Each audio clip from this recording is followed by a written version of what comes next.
18 yellow cards, a tunnel brawl, a post-match insult caught on camera. The most chaotic World Cup match in modern history, and at the center of all of it, the quietest man in football. For 2 decades, opponents had tried everything to provoke Messi. Nobody succeeded. But on this night, it changed. So, what did Van Gaal say that was different? And why did it cost his country a place in the semi-finals? This is when provoking the GOAT costs this country everything. Before the chaos, before the tunnel brawl, before Messi swore at an opponent on live television, you need to understand one thing. Argentina versus the Netherlands has never been a normal football match. Every time these two countries share a World Cup pitch, something breaks. A record, a relationship, a referee's authority. 6 meetings across 5 decades, not one ended peacefully. It starts in 1974, West Germany. Johan Cruyff's Netherlands, the team that invented total football, drew Argentina in the second group stage. What follows isn't a contest. It's a demolition. 4-0. Cruyff scores twice. Argentina doesn't just lose, they're humiliated on a global stage by a style of football they've never seen before. That scoreline became a scar on Argentine football. For the Dutch, it became proof that their way was the future. But what happened 4 years later made sure neither country would ever forget the other. Buenos Aires. Argentina hosted the World Cup under a military dictatorship. The Netherlands arrive without Cruyff. He stays home after an armed intruder threatened his family in Barcelona. The Dutch are already furious before the final even begins. And then Argentina plays its first card. They emerge from the tunnel 5 minutes late. Deliberate. The crowd whips itself into a frenzy while the Dutch stand in the corridor waiting. Then Argentina's players protest the plaster cast on René van der Kerkhof's wrist, a cast he'd worn in every previous game without a single complaint. The referee forces him to rebandage it. The Dutch threaten to walk off the pitch entirely. The final itself is brutal. Fouls, hostility, confetti so thick it covers the grass. Kempes scores twice in extra time. Argentina lifted their first World Cup. The Netherlands refuses to attend the post-match ceremony. 44 years later, Dutch football still hasn't accepted that result. The suspicious 6-0 win over Peru sent Argentina to the final. The stalling tactics. The atmosphere is designed to intimidate. For the Netherlands, 1978 wasn't a defeat. It was a robbery. And that bitterness didn't fade. It fermented. And 20 years later, the Dutch finally got their revenge in the cruelest way imaginable. During the 1998 quarter-final, the tension level was almost burning. The match was level at 1-1 heading into the final minute. Then, Argentina's Ariel Ortega loses his head, headbutts Dutch goalkeeper Edwin van der Sar, and gets himself sent off. Argentina were now down to 10 men, 90 seconds remaining. Out of nowhere, a 60-yard pass sails over the Argentine defense. Dennis Bergkamp controls it, flicks it past the last defender with his second touch, and buries a volley with his third. 3 touches, one of the greatest goals ever scored. Netherlands 2, Argentina 1. That goal became a monument in Dutch football. For Argentina, it became another wound that never closed. 2006 brought a meaningless group stage draw, but 2014 brought the opposite. A suffocating semi-final in Sao Paulo, 120 minutes without a single goal, decided on penalties. Argentina's goalkeeper, Sergio Romero, saved 2. The Dutch went home empty-handed, again. By December 2022, 5 decades of controversy, heartbreak, and bitterness had been passed down from one generation to the next. Every player who pulled on an orange shirt or a blue and white stripe inherited ghosts from matches they never played in. This was never just a football rivalry. This was a blood feud with a scoreboard. And into this powder keg walked a 71-year-old Dutchman, Louis van Gaal, who wasn't just carrying his country's World Cup history, he was carrying a personal grudge against Argentine football that dated back 20 years. One that had nothing to do with the World Cup, and everything to do with what he did to Lionel Messi's childhood hero inside the walls of Camp Nou. That history is what made Van Gaal's pre-match press conference so dangerous, because the words he chose didn't just provoke a player, they triggered something that had been building since Messi was 15. Most people think the provocation started with a press conference in Qatar. It didn't. It started 20 years earlier, inside the walls of Camp Nou, when Louis van Gaal systematically destroyed the Barcelona career of one of Lionel Messi's childhood hero, and Messi never forgave him for it.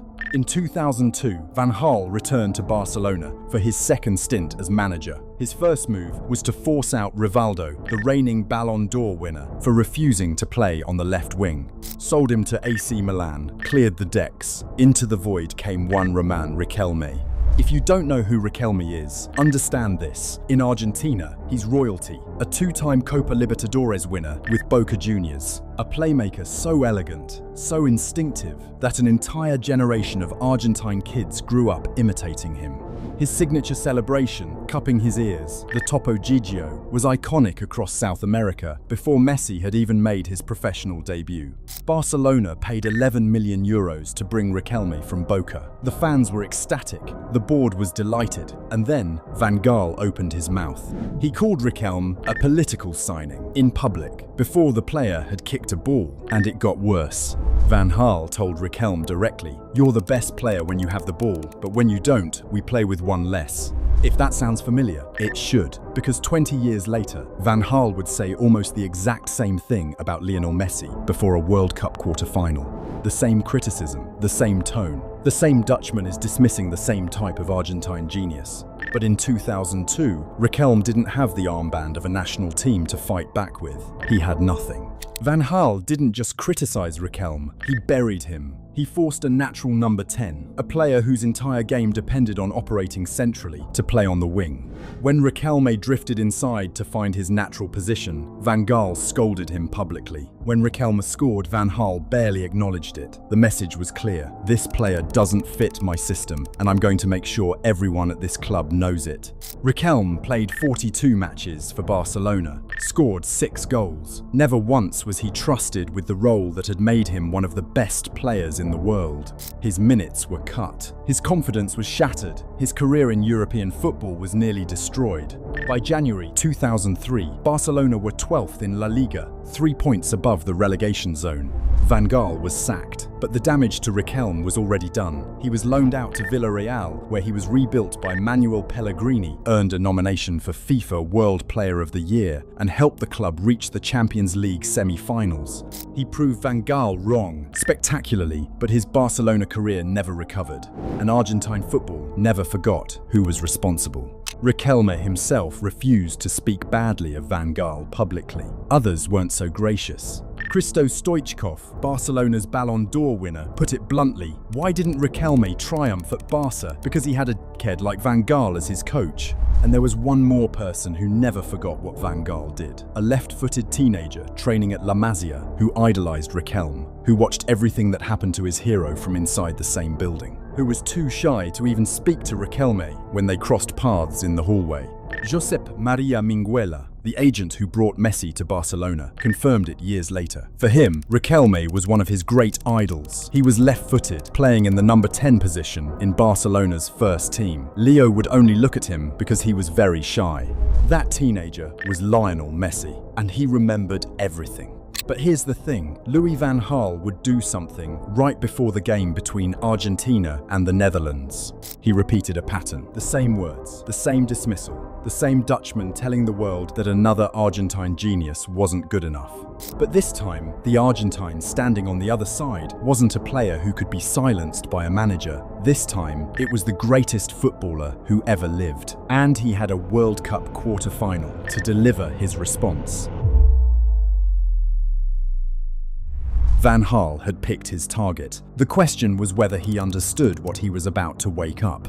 When reporters asked Van Gaal how he planned to stop Messi, the Dutch manager laughed confidently and said, "Messi is the most dangerous creative player," he told NOS. "He is able to create a lot and to score goals himself, but when they lose the ball and the opponent has possession, he doesn't participate much. That is where our chances lie." He doesn't participate much. The exact same criticism, the exact same framing. The same Dutchman is telling the world that an Argentine genius does wonderful things on the ball, but doesn't work hard enough off it. 20 years earlier, he'd said it about Riquelme. The words were almost identical. And if Van Gaal didn't see the parallel, every Argentine watching certainly did. But he wasn't finished. When pushed on his tactical plan to contain Messi, Van Gaal waved the question away. "You will see on Friday. I won't tell you." Then he smirked. "It would be pretty stupid of us to reveal that, but it's not that difficult to come up with an answer for how to stop him. Not that difficult. The greatest player of all time." And Van Gaal treated the question of stopping him like a minor inconvenience, something he'd figured out between breakfast and training. The Dutch goalkeeper, Andries Noppert, added fuel from his own press conference, making comments about Messi's weaknesses. Virgil van Dijk, the Dutch captain, echoed the tone, respectful on the surface, but laced with the same confidence that bordered on arrogance. The message from the entire Dutch camp was clear. "We're not afraid of him. We've done this before. We know the plan." And every word of it reached the Argentine dressing room. Messi doesn't usually respond to provocation before a match. He spent 20 years ignoring mind games, letting defenders kick him without reacting, walking past journalists without engaging. That restraint is what made him different from every other superstar who has ever played the game. But Van Gaal had touched something deeper than football. Van Gaal wasn't just questioning Messi's work rate, he was questioning what Argentine football valued: the number 10, the enganche, the player who makes beauty out of stillness, the tradition that produced Maradona, Riquelme, and Messi himself. Messi confirmed it a year later. "I believe Van Gaal intentionally provoked me, and their goalkeeper also made some remarks before the match. I find these actions unacceptable." And then the line that explained everything. "I don't like people talking before matches. That's not part of football. I always respect everyone, but I like to be respected too. And they were not respectful to us before the game." Respect, that's what it came down to. On December 9th, 2022, at the Lusail iconic stadium, the Argentine captain walked onto the pitch carrying something the football world had never seen him bring to a match before. And for 83 minutes, the Netherlands were going to find out exactly what that looked like. For 30 minutes, the game was dead, cagey, disciplined. It was supposed to be a routine, boring match, but it wasn't. Two good teams were waiting for someone to blink. Messi drifted between the lines, looking for space, but the Dutch midfield closed every door before he could open it. If you were just tuning in, you'd have thought this was heading for a tense stalemate. But the anger from the press conference hadn't disappeared. It was waiting, and in the 35th minute, Messi gave it its first outlet. He picked up the ball 30 yards from the goal. 3 Dutch defenders are blocking the path. Any other player would have recycled possession. Messi waited half a second longer than anyone else would dare to. Then he threaded a pass so precise it cut through the entire Dutch defensive line like it wasn't there. Nahuel Molina finished calmly, 1-0. That pass was Messi's answer to Van Gaal. The man who said stopping him wasn't that difficult had just watched his entire defensive plan sliced open with a single ball. But the real statement was still 38 minutes away. 73rd minute. Dumfries fouls Acuna in the box. Penalty. Messi steps up, sends Noppert the wrong way. 2-0. And then he does it. He doesn't celebrate with his teammates. He turns toward the touchline, walks to the Dutch bench, plants his feet, cups his hands behind his ears, and stares directly at Louis van Gaal. Riquelme's celebration, the same gesture his childhood idol aimed at the same man inside Camp Nou 20 years earlier. Delivered in a World Cup quarter-final, in front of millions watching, by the greatest player who ever lived. This wasn't a goal celebration. This was 20 years of history fired at point-blank range. Messi later admitted what he thought the instant he did it. What an idiot. They can still tie it. He was right, and the football gods were listening. 83rd minute. Berghuis whips across into Weghorst. The 6 feet 6 inches striker Van Gaal threw on to manufacture chaos, and he heads it home. 2-1. Then everything detonates. In the 88th minute, Paredes commits a foul near the touchline, stands up and smashes the ball directly into the Dutch bench. Substitutes sprint onto the pitch. Van Dijk charges at Paredes and shoves him to the ground. Bodies collide. Staff from both sides pile in. Yellow cards everywhere. The referee adds 10 minutes of stoppage time. And in the 101st minute, the very last act of normal time, the Netherlands found a crack that shouldn't have existed. A free kick on the edge of the box. Everyone expects a cross. Instead, Koopmeiners rolls a short pass sideways. The wall shifts a second too late. Weghorst controls it and sweeps a finish into the bottom corner. 2-2. Messi, the man who had cupped his ears at Van Gaal 20 minutes earlier, stood at the halfway line, motionless. Extra time solved nothing. Lautaro Martinez hit the post. Enzo Fernandez rattled the woodwork in the final seconds. The score stayed 2-2, and so the most chaotic World Cup match in modern history came down to the one thing Van Gaal had predicted before kickoff: penalties. And what happened next would make the celebration, the brawl, and the 10 minutes of stoppage time look calm by comparison. By the time the players lined up for penalties, football had already left the building. This wasn't a shootout between two teams trying to advance. This was a psychological war between two dressing rooms that hated each other, conducted 12 yards from goal. And standing between the posts for Argentina was the one man who thrived in exactly this kind of chaos. Emiliano Martinez didn't just save penalties, he destroyed the men, taking them. And before the shootout even started, he'd already heard what Van Gaal had said before the match, that the Netherlands had the advantage on penalties, that if the game went to spot kicks, the Dutch would win. Martinez hadn't forgotten, and he was about to make Van Gaal regret every word. Virgil van Dijk stepped up first for the Netherlands. The Dutch captain, the man who'd shoved Paredes to the ground 40 minutes earlier, the leader. Martinez stared him down, moved the ball off the spot, delayed, talked, did everything short of grabbing Van Dijk by the collar. Van Dijk struck it to the right. Martinez dived the right way, saved. The Argentine bench erupted. The Dutch bench went silent. Messi stepped up next, calm, unhurried, as if the previous 2 hours of chaos had happened to someone else. He placed the ball, picked his corner, and converted. Argentina 1, Netherlands 0.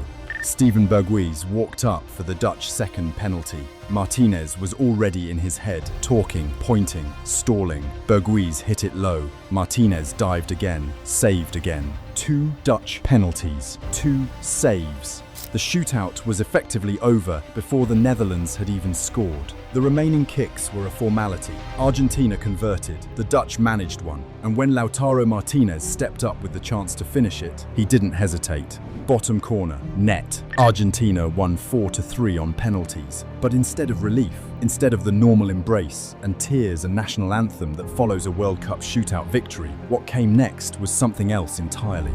The moment Lautaro's penalty hit the net, the Argentine squad sprinted toward the Dutch half of the pitch. Not to celebrate together, to celebrate at the Netherlands. Nicolas Otamendi ran directly at the Dutch players, cupping his ears, the same Riquelme gesture Messi had used an hour earlier. He aimed it at every orange shirt he could find. Dutch players reacted instantly. Denzel Dumfries shoved an Argentine. More players rushed in. Another brawl broke out on the pitch, seconds after the winning penalty. Mateu Lahoz, still somehow holding a whistle, showed Dumfries a second yellow card, a red, sent off during a penalty shootout celebration. The booking count for the match reached its final total, 18 yellow cards and 1 red. A World Cup record that had never been approached before and may never be approached again. But the real damage wasn't on the pitch, it was in the tunnel. Reports emerged within hours of Argentine and Dutch staff confronting each other in the corridors of the Lusail Stadium, shoving, screaming. Security is separating the two delegations. A World Cup quarter-final that had been reduced to a hallway brawl. And then came the interview. Messi stood in front of TYC sports cameras, still in his match kit, still breathing hard, still visibly furious. The calm that had defined his entire public life for 20 years was gone. What was left was raw and unfiltered. He went after Van Gaal first. Van Gaal sells that he plays good football, but what he did was put on tall people and hit long balls. He went after the referee. FIFA can't put a referee like that in a match like this. He's not up to par. And then, mid-interview, Wout Weghorst walked past. The striker who'd scored twice. The man who'd been brought on specifically to disrupt. The player who, according to Messi, had spent the entire match bumping into Argentine players and provoking them. Messi didn't let him pass in silence. He turned his head, locked eyes, and snapped. K mirrors, Bobo. What are you looking at, fool? Un poco caliente por el final. ¿Qué mira, bobo? ¿Qué mira, bobo? Anda para allá, bobo. Anda para allá. Tranquilo, tranquilo. On camera, no filter, no apology. The most famous footballer alive, telling an opponent to his face exactly what he thought of him, while a journalist held a microphone 6 inches from his mouth. The clip went viral within minutes. By midnight, "Que miras, Bobo" was the most searched phrase on the internet. By morning, it was printed on t-shirts across Buenos Aires. Emi Martinez delivered his own verdict on Van Gaal's pre-match predictions. "I heard Van Gaal saying they've got an advantage on penalties, that if they go to penalties, they win. I think he needs to keep his mouth shut." FIFA opened disciplinary proceedings against both federations the next day. Disorderly conduct, team misconduct, a formal acknowledgement that what had happened at Lusail had crossed every line the sport was supposed to have. The Battle of Lusail was over. Argentina had survived. The Netherlands were going home. But 2 weeks later, when Messi lifted the World Cup trophy in the same stadium, after beating Croatia in the semi-final and France in the greatest final ever played, one image kept resurfacing.